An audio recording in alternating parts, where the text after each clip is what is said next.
Good afternoon, Ospreys. You're watching Nest News, live from the Student Union. I'm Kaylee Snyder. And I'm Austin Thielen. Coming up on today's show, we'll recap class registration, Sexual Assault Awareness Month, math conference here at UNF, a former Florida governor passing away, and space debris that crashed through someone's house. and a weather and a sports update. So stay tuned and enjoy the show.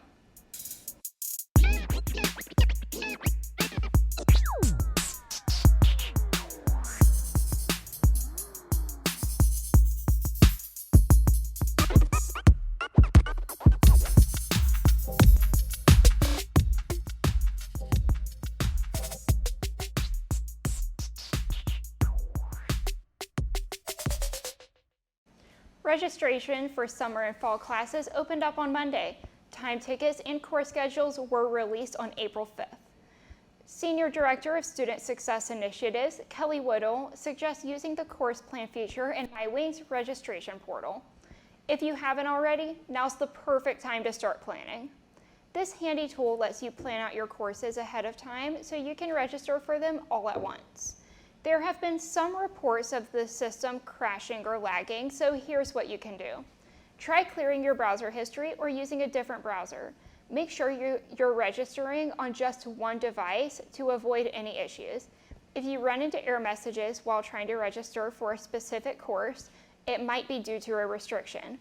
Kelly advises making an appointment with your advisor to sort things out. Depending on the limitation, they might be able to override it. The advising office has adjusted its appointment slots to 20 minutes this month to accommodate more students. If you need to see your advisor, book your appointment soon. April is Sexual Assault Awareness Month, and the University of North Florida is wrapping up their several events next week, part of an initiative called Start by Believing. The events have been hosted by the UNF Dean of Students in collaboration with various other departments here on campus. In the past, UPD has reported a major case increase on-campus rapes. From 2020 through 2022, it increased by 10, having 11 total reported cases in 2022. According to the Rape, Abuse, and Incest National Network, female college students ages 18 to 24 are 3 times more likely than women in general to experience sexual assault. Male college students of the same age range are 5 times more likely than their non-student counterparts. During the beginning of the month, students were able to make their Start by Believing pledges. Student Health Services also held their Let's Talk About Sex event. Many events feature free food and refreshments for all students. This past week, the Dean of Students and UPD held a self-defense class at the Osprey Clubhouse to teach students how to defend themselves appropriately and safely. The City of Jacksonville will also be hosting a proclamation reading at City Hall on April 22nd, and members of the UNF community will be attending alongside other community partners to show support for sexual assault survivors. The proclamation will begin at 10:30 a.m. Now, the last 2 remaining events following the proclamation is Denim Day. Take a picture wearing denim on April 24th and use hashtag StartByBelieving and tag @UNFDUS to be entered into a raffle. As we near the end of the semester, the Department of Mathematics and Statistics is organizing an undergraduate research conference. The Ospreys Mathematics Conference is going on from today to tomorrow, April 19th to the 20th. Reporter Angel Maldonado has the details. Hey Ospreys, we are here in front of Building 39, J. Brooks Brown Hall, where the Undergraduate Mathematics Student Conference is happening all day today until 6 p.m. This will include talks from professors, poster display, and sponsored booths. Let's check it out. So other than helping students practice their capstone and thesis presentations, it is also important for them to grow, to see what other students are doing and to share their experiences. Also to present in a professional setting. It does have many benefits, not the least of which is the connections with the local employers. So by hearing a lecture or presentation from industry experts and professionals, they not only learn how what they study in school is applied in real life, but they also establish connections and the employers learn about them. So potentially they end up with internships and even job offers. So it's good for continuation. A lot of very interested students who come and are very fascinated and want to learn more. I think this event is a good opportunity to have them all connect and see one another, let the different years interact. Come take a look if you get the chance, and back to you, Austin and Kaylee. The event is open for all students, and the doors opened at noon today in Building 39 on the first floor lobby. So we all know that finals are quickly approaching. Where do you like to study for finals? I usually like to do the library, but sometimes I do like to just get outside because I know it's about to get really hot outside, and it's really nice right now. It's luckily still in the 70s, but Yeah, but I just wish that we had a way to know what the best days to study outside would be. That's fair. It's about to get really hot, but I know who knows when it is going to start getting really hot outside. And that is Annette, back with our weekly weather update. Over to Annette. Hey Ospreys, happy Friday and welcome to your weekly forecast. Today is expected to be warm with an average high of 94 degrees and an average low of 68 degrees. There's also no chance of rain, so humidity levels will be low. Now this warmer weather will continue throughout this week. Near the end of the week, we can see some clouds coming in for partial cloudy days, but we do not foresee this turning into any rain.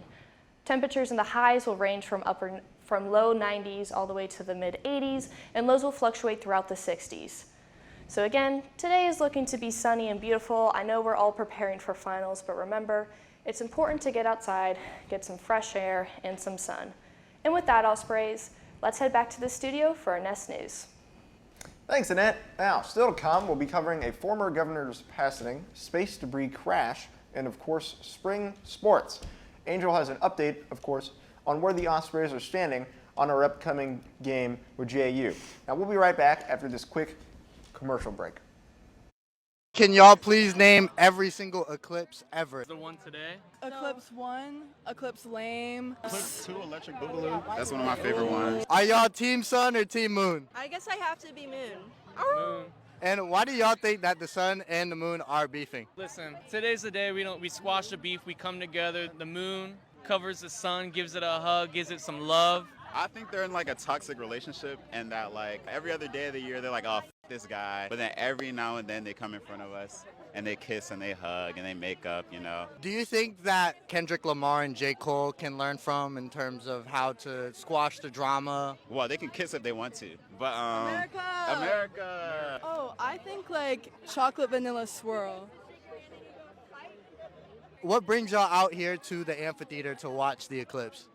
The eclipse. I really like this stuff. Do you like market days?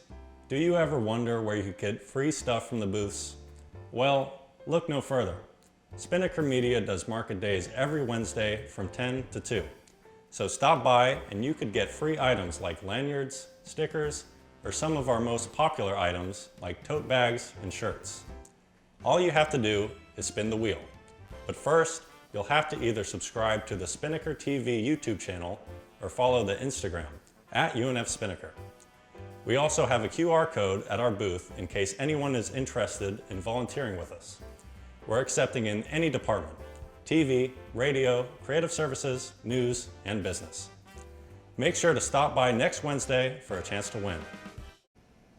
We have some sad news to share with you today about former U.S. Senator and two-term Florida Governor Bob Graham, who has passed away at the age of 87. In 1984, Governor Graham paid a visit to UNF to commemorate the groundbreaking of the Osprey Village Apartments. Graham became a prominent figure on the national stage, especially as the chairman of the Senate Intelligence Committee following the 2001 9/11 terrorist attacks. He was also an early critic of the Iraq War. He served 3 terms in the Senate and ran for the 2004 Democratic presidential nomination, emphasizing his opposition to the Iraq invasion. However, heart surgery in January of 2003 delayed his campaign, and he could not gain enough momentum with voters. He ended his bid in October of that year. Graham opted not to seek re-election in 2004 and was succeeded by Republican Mel Martinez. Even in Washington, Graham always kept a close eye on the state and leadership in Tallahassee. Bob Graham's legacy will be remembered for his commitment to Florida and the nation. The mysterious object that crashed into a Naples home last month finally has an origin: space. NASA confirmed on Monday that the object came from the equipment discarded from the International Space Station. Here's what AP News reporter Lisa Dwyer had to say. NASA recovered the object and took it to the Kennedy Space Center in Cape Canaveral for analysis. The space agency says it was a metal support weighing 1.6 pounds used to mount old batteries. The pallet was jettisoned from the ISS in 2021, but the metal support survived re-entry into the Earth's atmosphere. The object was nearly 2 pounds, 4 inches tall, and around 11.5 inches wide. The object struck the home with a force great enough to tear through the ceiling and the flooring. Thankfully, no one was injured in the impact. And now to Angel with your sports update. What is up, guys? I'm here with your sports update for the week. We have a little bit to cover, so let's get into it. Softball played against FGCU last weekend here at the softball stadium in UNF. The Ospreys put up a tough fight, but lost twice by 1 point, with the score being 3-4. This led to the softball team losing the series 1-2, and then these were the first home games that softball has lost in general. Despite the losses, they still remain high in ASUN seeding, being the number 2 seed. Baseball also had a 3-game series last weekend, but it was against the Lipscomb Bisons. The Ospreys lost against the Bisons by a huge margin, letting the Bisons run up the score against them in the first 2 games, 21-7 and 16-3. The last game of the series, the Ospreys finally pulled through and won 6-5. This leaves the baseball team with the number 6 seed in the ASUN standing. Women's golf placed 3rd overall in the ASUN championship last weekend, with freshman One Kashima becoming the first true freshman at UNF since 2019 to get ASUN All-Tournament honors. This is also the 8th time in the last 9 seasons that the Ospreys have placed top 3 in the ASUN tournament. Both baseball and softball over the weekend traveled 20 minutes to the other side of Jacksonville to play the number 4 ranked JU Dolphins. The River City Rumble starts Friday, but will be happening all weekend long at JU, so make sure to go and support your Ospreys. That's all I have for today, Ospreys. I'll see you next week for your sports update. Swoop! Thanks, Angel. Now, Spinnaker TV is offering both summer and fall internships. This is a great opportunity for any English and communication majors to get hands-on experience in the field. For more information, stop by our office in the Student Union and pick up a brochure. Also, keep an eye out for our TV intern promo.